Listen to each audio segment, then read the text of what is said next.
Hi guys, welcome to my channel. आज इस video में हम बात करेंगे यदि किसी औरत के या किसी लड़की के एंडोमेट्रियोसिस हो जाता है यानी चॉकलेट सिस्ट, यानी उसके यूट्रस के ऊपर या ओवरी के ऊपर या पेट के अंदर एक छोटी सी गांठ बन जाती है, उसे हम बोलते हैं एंडोमेट्रियोसिस। यदि किसी औरत के ये बीमारी हो जाती है तो वे औरत कभी भी मां नहीं बन सकती। जब तक ये एंडोमेट्रियोसिस उसके यूट्रस के ऊपर रहेगा, ओवरी के ऊपर रहेगा, तो वे लड़की जब तक प्रेग्नेंट नहीं हो सकती। अब ये एंडोमेट्रियोसिस क्या होता है, ये कैसे बनता है, इसके क्या लक्षण होते हैं, हमें कौन सी जांचें करानी चाहिए और इसका क्या इलाज होता है, आज मैं इसी के बारे में आपको बताऊंगा। ये वीडियो आप पूरा देखना। सबसे पहले हम बात करेंगे एंडोमेट्रियोसिस क्या होता है। एंडोमेट्रियोसिस का मतलब होता है, जैसे ब्लड होता है ना, रेड रंग का ब्लड होता है, जब लड़की का पीरियड आता है ना, जो पीरियड बाहर ना निकल के अंदर की तरफ चल जाता है, यानी लड़की के यूट्रस के ऊपर गांठ बन जाती है, इसकी जाके जो ओवरी होता है, अंडा होता है, वहां पर इकट्ठा हो जाता है ये ब्लड। उसके साथ ये ब्लड के ऊपर हो जाता है आपका जो पेट वाला पार्ट होता है, इंटेस्टाइन वाला पार्ट होता है, वहां पर जाके इकट्ठा हो जाता है। और जो यूट्रो सैक्रल लिगामेंट होता है, जो यूट्रस को पकड़ा होता है, बाहर नहीं निकलने देता, वहां पर जाकर ये ब्लड इकट्ठा हो जाता है। और कुछ समय के बाद ये एंडोमेट्रियोसिस, यानी जिस प्रकार का चॉकलेट होता है उस प्रकार का ये कलर बन जाता है और वहां पर घाव बनना स्टार्ट हो जाता है। उस लड़की को पेन होता है, इसे हम बोलते हैं एंडोमेट्रियोसिस।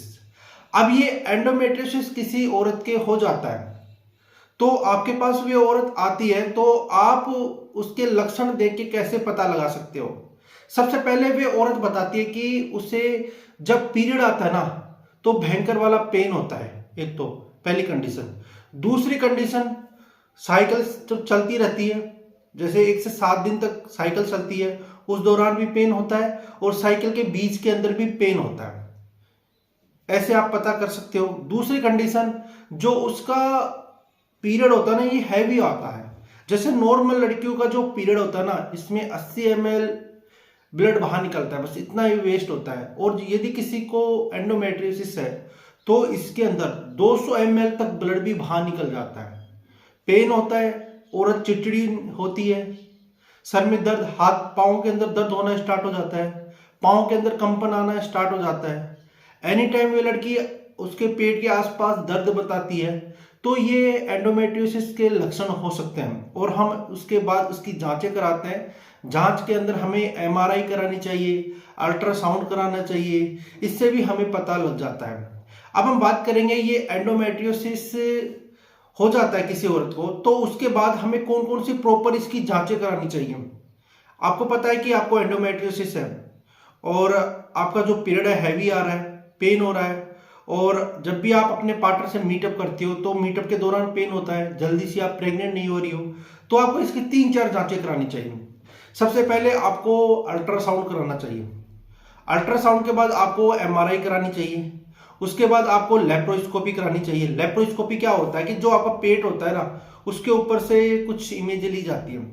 और उसके बाद सबसे पहले तो डॉक्टर क्लिनिकल एग्जामिनेशन करता है, आपके लक्षण पूछता है और कब से हो रहा है, पीरियड कब से नहीं आ रहा, कितना ml लिक्विड निकल रहा है, ये सारे क्लिनिकल एग्जामिनेशन होते हैं। उसके बाद अल्ट्रासाउंड, एमआरआई और लेप्रोस्कोपी, ये 3-4 जांचें हमें करानी चाहिए। और इसके अंदर जो सबसे अच्छी जांच है ना, एमआरआई है और अल्ट्रासाउंड है। इससे कंफर्म हो जाता है कि पेशेंट को ये एंडोमेट्रियोसिस है।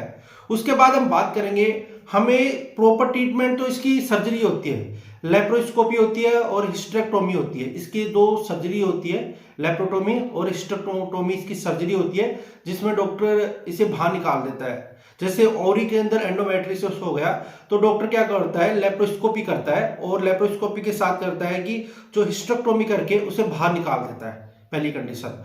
अब हम बात करेंगे, हमें इसका प्रॉपर ट्रीटमेंट, जो सर्जरी होती है, अब हम इसे को कुछ समय के लिए इसको बंद करना चाहिए। यंग एज की लड़की है और ओवरी के ऊपर एंडोमेट्रियोसिस हो गया। अब ओवरी को तो बाहर नहीं निकाल सकते ना, जब तक वो लड़की प्रेग्नेंट नहीं हो जाए, उसका बच्चा नहीं हो जाए, जब तक हमें उसे रहने देते हैं। अब इसमें क्या करते हैं, सबसे पहले हम तो उसे पेन रिलीफ टैबलेट देते हैं। अब पेन को कम करने वाली कोई भी दवा हो सकती है, उसके साथ हम उसे ओसीपी देते हैं, ओरल कॉन्ट्रासेप्टिव पिल्स। इसमें क्या होता है कि इसमें जो पेन होता है कम होता है और उसका रेगुलर जो पीरियड होता है ना, इस सेम आता है। उसके साथ हम उसे प्रोजेस्टेरोन के इंजेक्शन देते हैं और एक डेनाजोल की टैबलेट आती है, ये टैबलेट हमें उसे देते हैं। इनमें से आपको 2 ट्रीटमेंट देना है। एक तो पेन रिलीफ तो ट्रीटमेंट दोगे, उसके साथ आप प्रोजेस्टेरोन के इंजेक्शन भी दे सकते हो, ओसीपी दे सकते हो और डेनाजोल भी दे सकते हो। इनमें से आपको 2 दवा देनी है। अब ये दो दवा देने के बाद वो लड़की आपके पास नेक्स्ट टाइम आती है, बोलती है कि कम दर्द हो रहा है, ब्लीडिंग भी कम हो रही है और प्रेग्नेंट हो गई। अब उस प्रेगनेंसी को मेंटेन रखने के लिए आपको रेगुलर 9 मंथ तक दवा स्टार्ट कर देनी है। और जब बच्चा हो जाता है, जैसे सीजरियन के साथ बच्चा हो रहा है, तो उसके साथ आपको क्या करना है कि आपको एंडोमेट्रियोसिस सर्जरी कर देनी है, यानी आपको हिस्टेक्टोमी कर देनी है। और वे ओवरी के ऊपर यदि है और यदि फैलोपियन ट्यूब के ऊपर है, ब्लड इकट्ठा हो रहा है, या पेट के अंदर जो ब्लड इकट्ठा हो रहा है उसे बाहर निकाल देना है। तो आज के टाइम में एंडोमेट्रियोसिस का इलाज है। यदि कोई लड़की को या किसी औरत को हो जाता है तो आपको एक प्रॉपर गाइड करना है, एक प्रॉपर डॉक्टर के पास जाना है और डॉक्टर से सलाह लेनी है। आप ऐसा नहीं है कि आपको लग रहा है कि एंडोमेट्रियोसिस हो गया, इसकी सर्जरी होती है। सर्जरी के अलावा भी इसका ट्रीटमेंट चलता है। सबसे ज्यादा एंडोमेट्रियोसिस ओवरी के ऊपर होता है, अंडे के ऊपर होता है। जो लड़की के ओवरी होते हैं राइट साइड की तरफ और लेफ्ट साइड की तरफ, वहां पर होते हैं। तो आपको इसे यह है कि एंडोमेट्रियोसिस हो गया, अब इसको अंडे को बाहर निकालना नहीं, इसकी सर्जरी पहले क्लिनिकली इसका ट्रीटमेंट चलता है। उसके बाद यदि ये कंट्रोल नहीं होता ना, उसके बाद हम इसकी सर्जरी करते हैं। यदि वीडियो आपको अच्छा लगा, वीडियो लाइक कर देना और मेरे चैनल को सब्सक्राइब कर देना। वीडियो देखने के लिए थैंक यू सो मच।